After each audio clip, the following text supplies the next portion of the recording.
Good morning everyone. Shrimati Mohardevi Tapadiya girls college Jaswantgarh के इस YouTube channel में आप सभी का बहुत बहुत स्वागत है। आज का हमारा जो डिस्कस का टॉपिक है वो है साख पत्र। साख पत्र से संबंधित वीडियो आपने पूर्व में भी देखे होंगे, लेकिन आज हम संपूर्ण डिटेल से साख पत्र या साख पत्र से जुड़ी सारी जो जानकारी है वो हासिल करेंगे। तो सबसे पहले इसका जो सामान्य अर्थ है उस पर चलते हैं। साख पत्र, साख पत्र एक ऐसा प्रपत्र होता है जो किसी व्यक्ति या संस्था या बैंक के द्वारा जारी किया जाता है, और ये एक प्रकार का एक लिखित आदेश होता है जिसमें जारी करने वाला व्यक्ति किसी अन्य व्यक्ति या संस्था से ये प्रार्थना करता है कि इसमें उक्त जो लिखी हुई राशि है, इसका भुगतान इस व्यक्ति को कर दिया जाए। तो इस प्रकार का एक प्रपत्र है जिसमें एक तरीके से जो प्रार्थना होती है।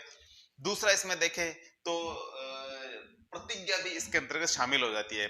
जो प्रतिज्ञा किस तरीके से होती है, जो व्यक्ति पैसे लेता है, ठीक है, वो ये प्रतिज्ञा करता है कि मैं एक निश्चित समय बाद में इसका जो भुगतान कर दूंगा। तो इस तरीके से प्रतिज्ञा भी होती है। तो ऑल ओवर सामान्य रूप में समझे तो ये एक ऐसा प्रपत्र है जिसमें एक व्यक्ति अन्य व्यक्ति से प्रार्थना करता है या संस्था से प्रार्थना करता है, एक बैंक से प्रार्थना करता है कि इस जो प्रपत्र में लिखी हुई राशि है इसका भुगतान इस व्यक्ति को कर दिया जाए। तो नेक्स्ट बात करते हैं इसकी कुछ विशेषताओं की। तो साख पत्र की कुछ विशेषताएं हैं जो निम्न प्रकार है। आप यहाँ देख रहे हैं बोर्ड पे। सबसे पहले आग्रह एवं प्रतिज्ञा दोनों। तो इसको एक आग्रह या प्रार्थना पत्र के रूप में भी इसको शामिल किया जा सकता है, और दूसरा प्रतिज्ञा पत्र, दोनों। तो आग्रह और प्रतिज्ञा पत्र के रूप में, दोनों रूप में जो ये माना जाता है। पहली विशेषता इसकी यही है। अब बात करें आग्रह के रूप में किस तरीके से है, तो इसमें एक व्यक्ति है, एक लिखित आदेश देता है एक प्रपत्र के रूप में, ठीक है, अन्य व्यक्ति को, और जाके कहता है कि आप उस व्यक्ति से जो आप ले लो पैसे, ठीक है। यानी ए एक व्यक्ति है जो बी को ये एक प्रपत्र देता है और कहता है कि आप सी से पेमेंट ले लो, ठीक है, किसी भी चीज का है जो। तो ए ने किसको दिया प्रपत्र, बी को दिया, और बी ये प्रार्थना किससे करी है, ए ने सीधा सी से करी है कि आप बी को है जो पेमेंट कर दो। बी है जो प्रपत्र लेके यहाँ जाता है, और सी है जो इसको है जो बी को पेमेंट कर देता है। तो इस तरीके से ये ए के द्वारा जो प्रपत्र भेजा गया है सी के पास, ठीक है, ए बी के माध्यम से, तो ये क्या है, इसके जो है आग्रह किया गया, या इसको कहे तो प्रार्थना की गई है। तो ये इस तरीके से इसको आग्रह पत्र के रूप में समझा जाता है। दूसरा प्रतिज्ञा के रूप में।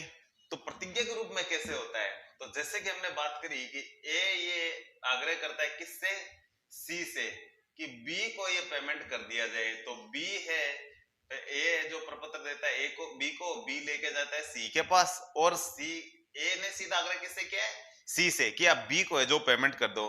तो बी को ये पेमेंट कर देगा, लेकिन बी है जो ये प्रार्थना जो ये इसमें जो ये प्रतिज्ञा करता है बी कि ये आप जो मेरे को धनराशि दे रहे हो इस सी के माध्यम से, तो इसका एक निश्चित समय के बाद में मैं इसका भुगतान कर दूंगा। तो इसमें बी के द्वारा क्या की जाती है, ये प्रतिज्ञा की जाती है। तो ऑल ओवर कहना मतलब इसमें प्रतिज्ञा भी हो जाती है और प्रार्थना या आग्रह भी हो जाता है। तो ये तीन दोनों चीज है जो इसके अंतर्गत है जो शामिल हो जाती है। तो इसकी ये मुख्य विशेषताएं हैं। अब बात करें नेक्स्ट इसकी विशेषता की, साख पत्र का निर्गमन। तो साख पत्र का जो निर्गमन कौन कर सकता है, कौन जारी कर सकता है इसको, तो इसमें कोई भी बैंक जारी कर सकती है किसी अन्य बड़ी संस्था या बैंक के पास, या अन्य जो फाइनेंशियल इंस्टीट्यूट है इनके पास। कोई व्यापारी इसको निर्मित कर सकता है, जारी कर सकता है, ठीक है, किसी अन्य व्यक्ति, संस्था या बैंक के पास, ठीक है, भुगतान के लिए, या अन्य कोई वित्तीय संस्था, अन्य कोई फाइनेंशियल इंस्टीट्यूट है वो भी इसको जारी कर सकता है, किसी व्यक्ति को जारी कर सकता है, किसी बैंक को जारी कर सकता है, या अन्य कोई बड़ी वित्तीय संस्था उसको भी जारी कर सकता है। तो इस तरीके से इसके जो निर्गमन के जो पक्षकार मुख्य मुख्य ये लोग होते हैं। बात इसके नेक्स्ट पॉइंट की करें तो ये है साख पत्र एक अविनिमय साध्य, ठीक है, नॉट नेगोशिएबल बोलते हैं इसको। तो ये अहस्तांतरणीय, हिंदी में कहे तो इसको अहस्तांतरणीय जो प्रलेख है ये या प्रपत्र है। तो साख पत्र एक अविनिमय साध्य, या इसको लिखे नॉट नेगोशिएबल अहस्तांतरणीय प्रलेख होता है। इसका मतलब इसका ट्रांसफर नहीं किया जा सकता, ठीक है, यानी जिसको कहा जाए उसी को दिया जाएगा, अन्य व्यक्ति को नहीं दिया जाएगा। जैसे कि आप देख रहे हैं कि ए ने बी को एक प्रार्थना पत्र दिया, एक ए ने बी को एक ये जो साख पत्र दिया और ए ने सी से कहा है कि आप बी को है जो एक ये पेमेंट कर दो, ठीक है। लेकिन बी है जो ये नहीं कर सकता है कि बी किसी अन्य डी व्यक्ति को या ई व्यक्ति नहीं, मतलब डी व्यक्ति बी किसी अन्य व्यक्ति को ये नहीं कह सकता कि आप जाके इससे ले लो। क्यों? क्योंकि साख पत्र है उसमें नाम लिखा होता है, उसमें एक राशि अंकित होती है कि इस व्यक्ति को ही दिया जाए और इस व्यक्ति की पहचान भी यहाँ करनी जरूरी होगी। तो बी की पहचान होने के बाद में ही सी है जो इसको पेमेंट करता है। ये बी को ही करेगा, किसी अन्य व्यक्ति को नहीं करेगा। इसका मतलब ये हस्तांतरण होता है, यानी जिसके नाम से इश्यू किया गया है उसी को ही इसका भुगतान है जो मिलेगा। तो ये है अविनिमय साध्य विलेख, इसका मतलब ये है। बात करें इसके नेक्स्ट पॉइंट की, तो ये है साख पत्र के पक्षकार। तो साख पत्र के पक्षकार कौन कौन हो सकते हैं? तो इसमें कई लोग हो सकते हैं साख पत्र के पक्षकार के रूप में। तो आप देख सकते हैं आवेदनकर्ता, निर्गमनकर्ता, यानी आवेदन जिसने किया है साख पत्र के लिए वो भी इसका जो पक्षकार होता है, जिसने जारी किया है वो भी इसका पक्षकार होता है। निर्यातकर्ता, सामान्यतः जो साख पत्र का प्रयोग है जो अन्य देशों से माल मंगवाने में और में जो उसके लिए किया जाता है, तो इसलिए जो इसमें जो विदेशी की बात करते हैं, जो ये निर्यातकर्ता की जो या आयातकर्ता है, इनकी जरूर इसमें चर्चा की जाती है। तो विशेष रूप से निर्यातकर्ता जो लाभग्राही होता है, वो जो लाभ ग्रहण करने वाला या माल बेचने वाला है वो होता है। निर्यातकर्ता का सूचना प्रेषक बैंक भी इसके अंतर्गत होता है। तो ये जो किस तरीके से निर्यात करता है, सूचना प्रेषक किस तरीके से काम, ये प्रलेख्य साख एक टॉपिक आएगा हमारा, उसको हम डिटेल से समझाएंगे आपको कि दो देशों के बीच में किस तरीके से व्यापार होता है साख के माध्यम से। तब इसको हम और डिटेल से पढ़ेंगे क्योंकि ये बहुत लंबा और बड़ा टॉपिक है। बात करें नेक्स्ट पॉइंट की, तो लोकप्रिय, सस्ती एवं सुरक्षित भुगतान विधि है। विशेष रूप से किसके लिए?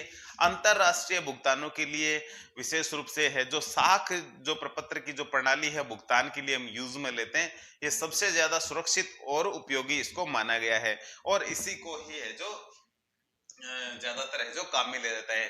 तो इसकी विशेषता होगी कि सबसे ज्यादा लोकप्रिय क्योंकि सबसे ज्यादा इसी से ही काम होता है, सस्ती है क्योंकि इसमें लागत बहुत कम आती है, और सुरक्षित है क्योंकि इसमें डायरेक्ट पहले किसी पैसे का लेन देन नहीं होता है, इसमें बिना पैसे के काम होता है। ठीक है, पैसा सीधा खाते में ही जाता है, बस कागजी कार्रवाई होती है। तो कागजी कार्रवाई के माध्यम से ही एक व्यक्ति के पास माल चला जाता है, दूसरे व्यक्ति के पास है जो पैसा उसके खाते में चला जाता है। तो इस तरीके से ये बहुत ही सुरक्षित है। यदि कैश का लेन देन होता है तो उसका चोरी होने का डर रहता है, गुम होने का डर रहता है, तो अनेक प्रकार की जो परेशानी है, समस्या इसमें देखने को मिल सकती है। लेकिन ये सस्ती, सुरक्षित और लोकप्रिय प्रणाली है विशेष रूप से अंतरराष्ट्रीय भुगतानों के लिए या लेन देनों के लिए। बात करें इसके नेक्स्ट पॉइंट की, तो ये है भुगतान प्राप्तकर्ता एवं भुगतान राशि का उल्लेख। जब भी कोई प्रपत्र लिखा जाता है तो उसके मुख्य पृष्ठ पर भुगतान की राशि लिखी जाएगी, भुगतान प्राप्त करने वाले व्यक्ति का नाम पता लिखा जाएगा। तो इस तरीके से ये सारी की सारी है जो जानकारी इस प्रपत्र के ऊपर होती है, साख पत्र के ऊपर, कि भुगतान प्राप्त करने वाला कौन है और भुगतान की राशि कितनी है, इसका भी उल्लेख होना जरूरी होता है। यदि भुगतान की राशि का उल्लेख नहीं होता है तो इसका पेमेंट है जो जिस व्यक्ति को ये दिया जाता है, जैसे कि हमने कहा कि ए बी को देता है, सी को से प्रार्थना करता है कि बी को पेमेंट कर दे, तो यदि इस पे कोई राशि नहीं लिखी होगी तो सी है जो इसका पेमेंट नहीं करेगा। तो इसलिए इस पे राशि अंकित होना जरूरी होता है, नाम लिखा होना जरूरी होता है। तो ये जरूरी है जो चीजें होनी चाहिए, नाम, पता, एड्रेस वगैरह, ये चीजें सारी आवश्यक है। तो इस तरीके से ये जो मुख्य चीजें होगी इसकी।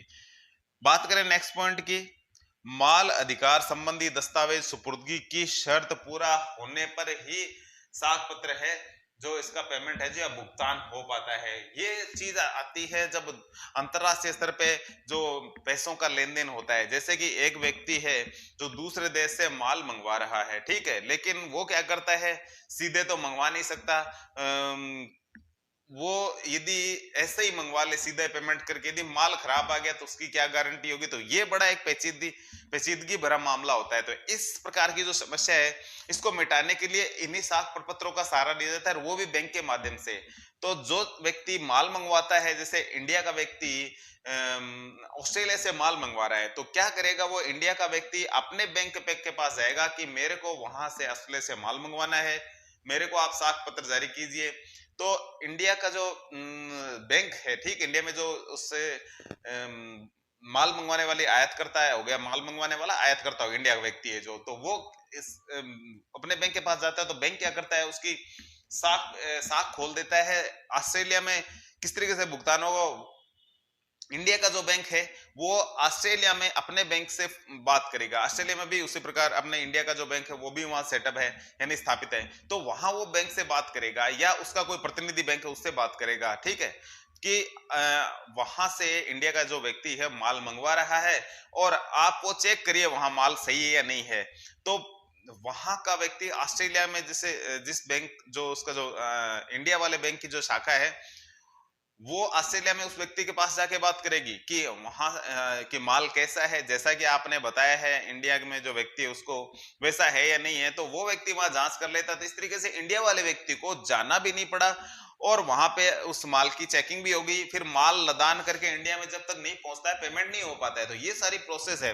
तो ये अंतरराष्ट्रीय जो भुगतान का लेन देन करने के लिए या आयात निर्यात से संबंधित जो लेन देन करते हैं साख पत्र के माध्यम से, तो ये मुख्य चीजें हैं। तो ये शर्त पूरी होना जरूरी होता है कि उसके अधिकार संबंधी दस्तावेज है जो सुपुर्द करे, तभी उसका पेमेंट किया जाता है। तो ये प्रोसेस है, हमने आपको भी बताया कि प्रलेखीय साख के संबंध में चीजें आती है। तो हम ये आगे डिस्कस करेंगे, अभी ज्यादा नहीं इसके बारे में चर्चा करें, लेकिन इतना ही है कि आप जब तक इसके अधिकार संबंधी जो दस्तावेज यदि एक व्यक्ति दूसरे व्यक्ति को नहीं देता है, तब तक इसका जो पेमेंट है जो नहीं होगा। कब, कौन सी कंडीशन है, जब आप विदेशों से माल मंगवा रहे हो। नेक्स्ट है और लास्ट है इसका उद्देश्य। तो उद्देश्य विशेष रूप से मैंने आपको बताया कि ज्यादातर विदेशी लेन देन में इस प्रकार के साख पत्र का सबसे ज्यादा उपयोग होता है। तो इसके जो उद्देश्य है वो है विदेशों से माल आयात करने वालों को भुगतान सुविधा देना। तो सबसे बड़ी यही है कि इसमें भुगतान सुविधा दी जाती है जो लोग विदेशों से माल आयात करते हैं उनको। दूसरी बात है इसमें विदेश यात्रा पर जाने वाले को भुगतान सुविधा देना। तो ये ऑल ओवर भुगतान सुविधा देना है, विदेश यात्रा पर जाने वाले हो चाहे विदेशों से कोई माल आयात करने वाले हो। तो इस तरीके से है जो इसकी ये प्रोसेस है।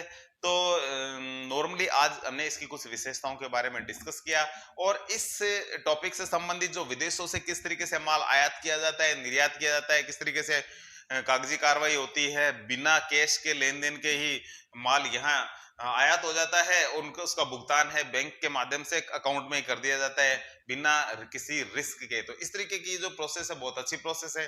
तो इसको हम नेक्स्ट वीडियो में इसके बारे में थोड़ा हम डिस्कस करेंगे। अगला वीडियो है जो हम बनाएंगे उसमें आप देखेंगे कि प्रलेखीय साख के माध्यम से आप दूसरे देशों से किस तरीके से माल है जो आयात करते हो। तो आज के वीडियो में इतना ही, मिलते हैं नेक्स्ट वीडियो में, तब तक के लिए धन्यवाद। अपने वीडियो को लाइक कीजिए, शेयर कीजिए, यदि चैनल को सब्सक्राइब नहीं किया तो वो भी जरूर कीजिए।